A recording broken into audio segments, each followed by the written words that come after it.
Welcome to the Appalachian Heritage Woodshop, woodworking with an Appalachian flair.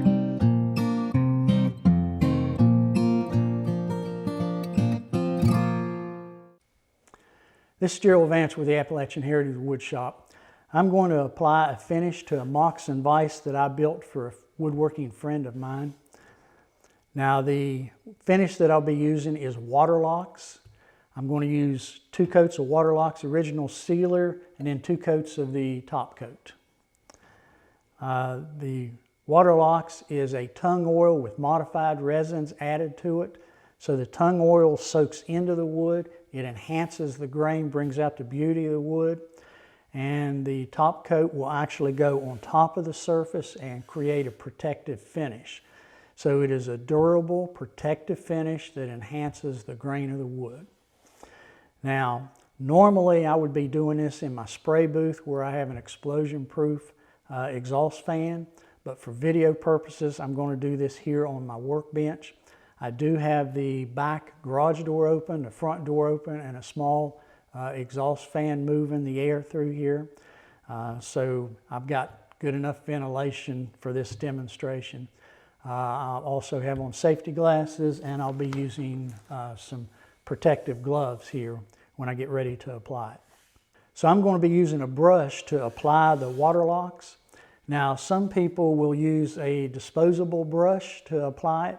I don't like using that. It creates some bubbles, and these are disposable, so there is a cost involved. I just don't like them. I don't use them. I prefer a natural bristle brush. I buy these at a local big box store. The ones I buy are from $15 to $25 per brush. Now that sounds like a lot, but if you take care of the brush, clean it properly, you can reuse them for many, many years. I prefer to dedicate a brush, and by that I mean I'll have a brush dedicated for a water-based product. I'll have a brush dedicated for an oil-based product. I have brushes dedicated for shellac only, and I have a couple brushes dedicated to Waterlox only. The biggest mistake people make when they use a brush is they do not precondition the brush. Now, how do you precondition a brush? This is a nice dry brush, hasn't been used, so I need to precondition it. The way you precondition it is you take whatever material you're going to clean the brush with. With Waterlox, it has mineral spirits as a base, so you would be cleaning with mineral spirits. So I would precondition this brush with mineral spirits. If I were using a water-based product, then I would precondition the brush with water. So let me show you how to precondition this brush. I have some mineral spirits here in a can. And I'm going to pour a little bit into this glass container. It takes very little.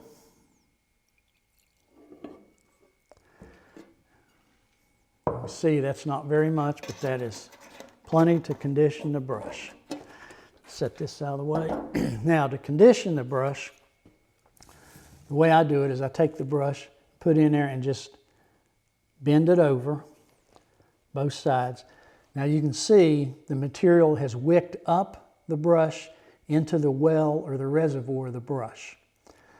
So that will keep the material, the finish that I'm applying, Waterlox, from getting up into the reservoir of the brush. When you have a material get up into here, you can't clean it, and that cuts down on the life of the brush. So now that I've got it saturated, got it soaked, now I need to get as much of that back out of the brush as possible.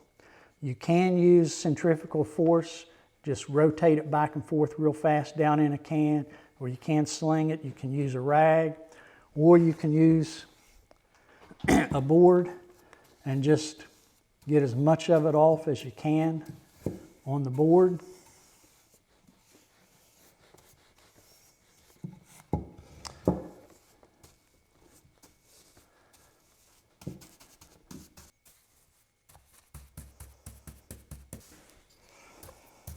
There we go. Now I've got the majority of it out. So that brush is preconditioned, ready to use. So now what I want to do is go ahead and open up my can of Waterlox sealer.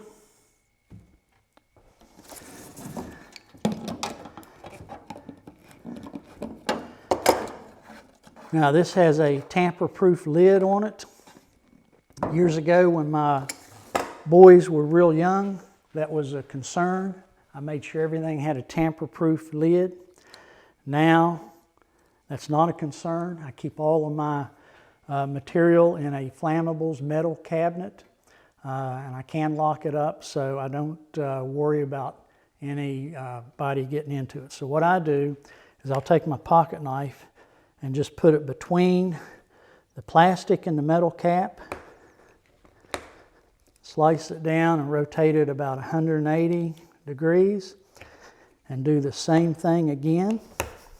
So now you can see, and then just bend it, and the plastic comes right off, and just throw that away. You want to keep this because you will need that when you go to seal it. Now, I have a seal lid, and I need to remove that. And again, I prefer to use a pocket knife.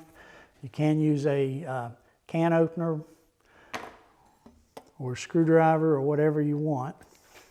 And I try to do it in such a way that it does not damage that seal. Now that comes off. So now I'm ready to pour some of that into my container. Let me get my gloves on here.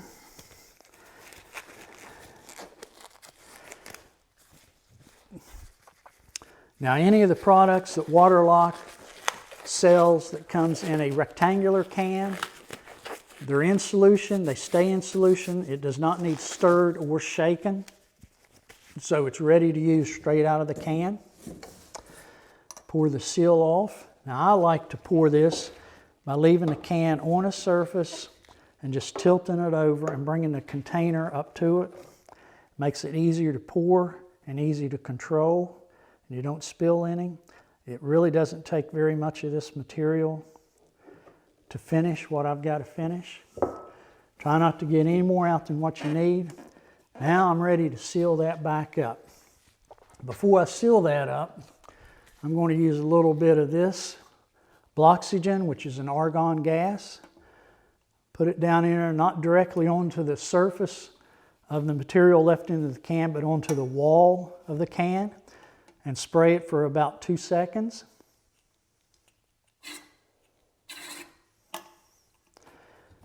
Then put the seal back on it,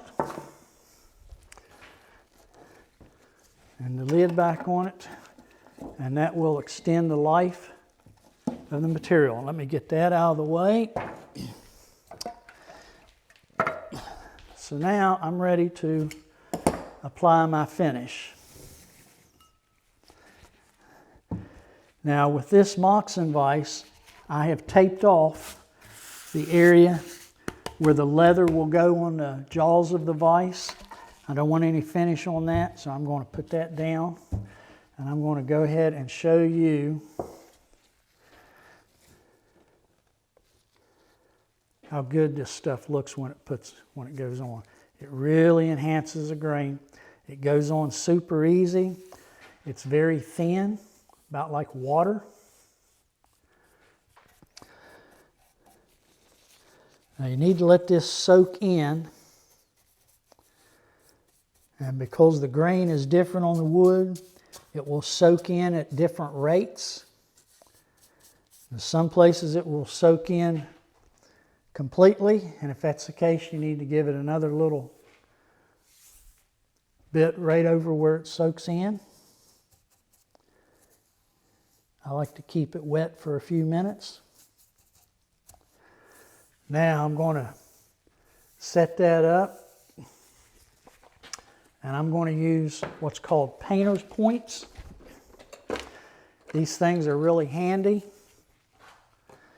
I'm going to get me 4 of them out here. I have different styles, different kinds. Here's a little tip. These come out of a pizza box. They work pretty good. They're not quite as sturdy as the manufacturer ones, but they work good. When you use these, make certain that you don't use any that has previous material on the point, because what it can do, it can contaminate your surface. So I'm going to put a few of these here.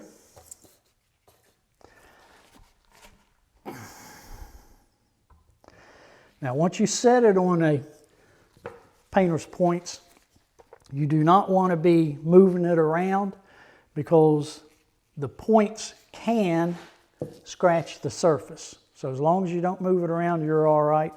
But you definitely don't want to do anything like sand. If you go to sand, the vibration will just cause the points to scratch the surface. There you go. That's really looking good. Now I've got to get inside here all the way. This is very easy to apply, and when you do apply it, you may see some small bubbles, but the bubbles will slowly pop and go away, so you don't have to worry about them. Now if you notice here where this knot is, it is soaked in and it's already starting to dry out there, so I'm going to put a little bit more right there. Let it soak in, give it a good coat.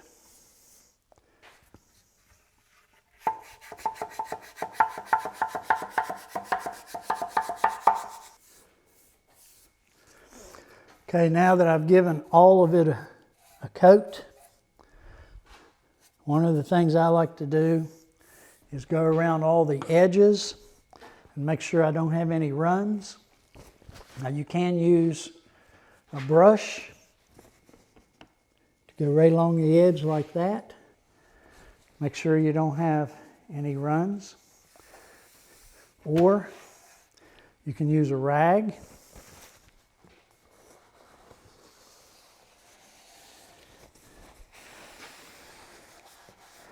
Or you can just use, if you have a pair of gloves, just use your finger, run it right along there.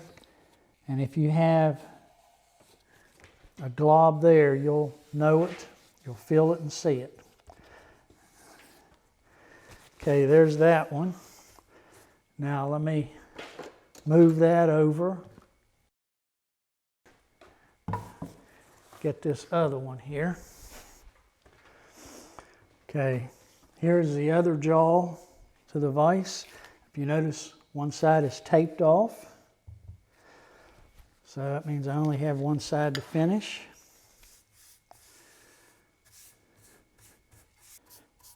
End grain really soaks it up. So you got to make sure you got plenty on that. And you may have to give it a couple coats right there real quick, because it really soaks in. End grain is just like a sponge. Want to get down in these holes real good, so it'll protect all the surfaces of the wood. And make sure I don't have any drips or runs on it. This stuff is very forgiving, but you can have a small amount accumulate if it runs down the edge. So the edges are where I'm concerned about a run. So again, I can just take the brush and go right around it.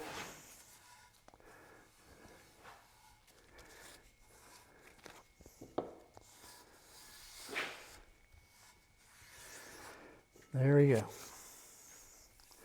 And that's all there is to applying the Waterlox sealer.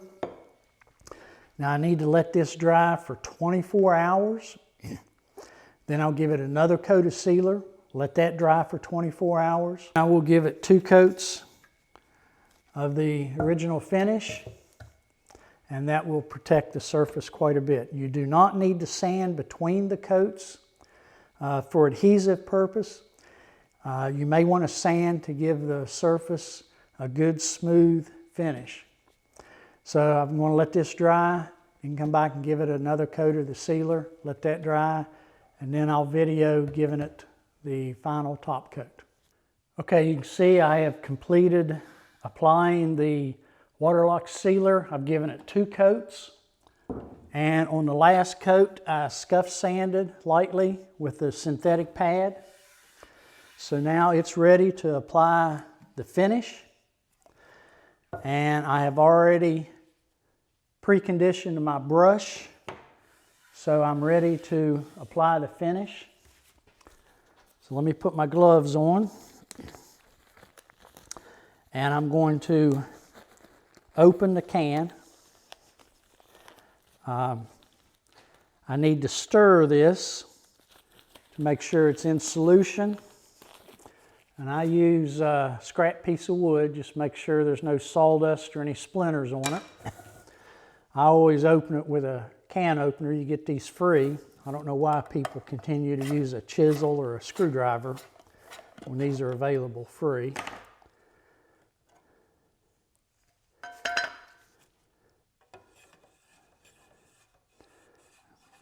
It doesn't take much to get this in solution.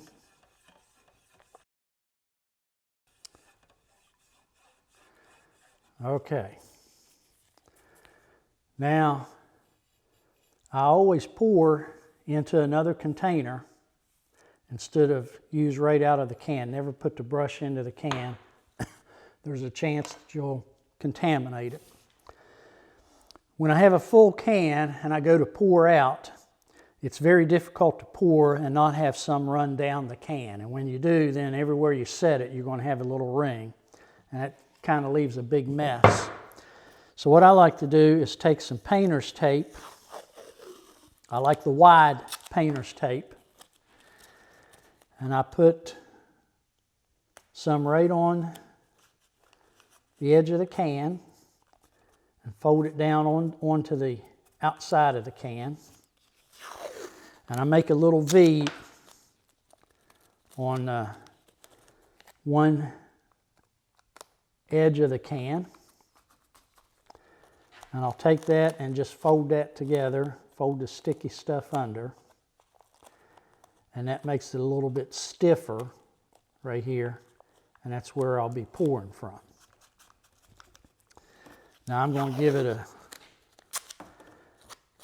a second layer, doing the same thing.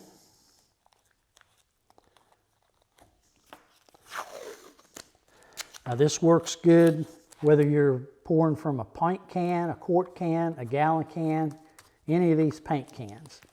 Now they do make a device that you can put in the rim of the can, but the problem is that's just something else you have to clean up, and there's always a chance of contamination, so I don't use those. I use these right here. So now I'm ready to pour. I got my brush ready. Now I'm just going to pour right into the container here. It doesn't take very much. That should be enough.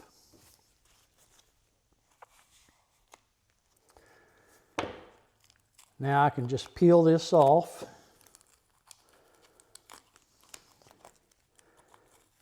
And this gets thrown away. Now you can see there's none on the outside of the can. So now I want to seal the can back up. I've got the lid. And use just a little bit of the Bloxygen, argon gas.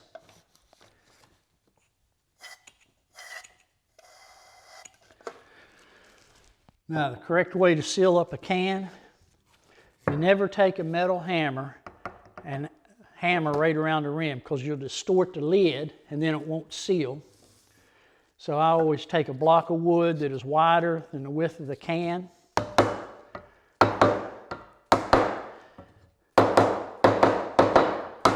And that will drive the lid down. And then I always look at it from the edge, and that's sealed up good. So now I am ready to apply my seal coat. Now this stuff is thin like water. Get that little brush hair out. And this just goes on real easy. A lot of people say you need to brush with the grain, and I believe as long as the last strokes are with the grain. And there's that. Now while I'm here, I'm going to go ahead and get the edges. Remember, this end grain takes a lot of material. Now this stuff is actually building up a top coat, a finish. This is laying on top of the surface, not soaking into the wood. The sealer is what is soaked into the wood. This will be giving it a protective coating. When you put it on, you may see a little bit of air bubbles. Those will slowly pop and disappear. Again, be very careful when you put it on the painter's points. You don't want to scratch up the surface. So be very gentle when you turn it over. But the only thing you really have to watch out for on this stuff is it's easy to get a run on an edge. So you need to watch those. This stuff really brings out the beauty in the wood,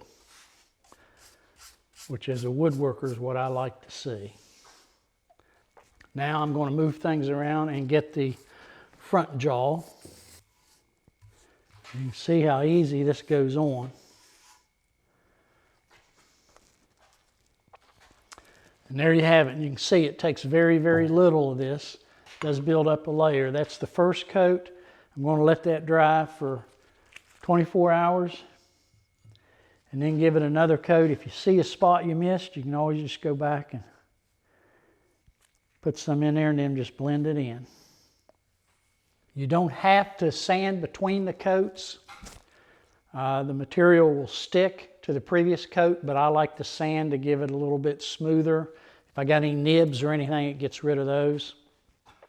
So I'll scuff sand and give it a second coat, and when it dries, then I'll be ready to put the leather on and assemble this. As you can see, here's the Moxon Vise after it's been completely finished. If you notice, I put some material on the jaws to protect the surface of whatever's being clamped. Now, with this Moxon Vise, I gave it 2 coats of the sealer, and then I actually ended up giving it 3 coats of the original satin finish. The second coat I wet sanded, and what I did while the material was still wet, I took a sanding pad and just lightly sanded it. And then after that dried, gave it the 3rd coat and then buffed it after that. Let me pick it up so you can see some of the grain. This really enhances the grain. If you notice, this has a unique grain pattern right here where it has a solid knot. This Moxon Vise, I'm sure, will see a lot of use when I give that to my woodworking friend. This is Jerill Vance with the Appalachian Heritage Woodshop reminding you, be proud of your Appalachian heritage.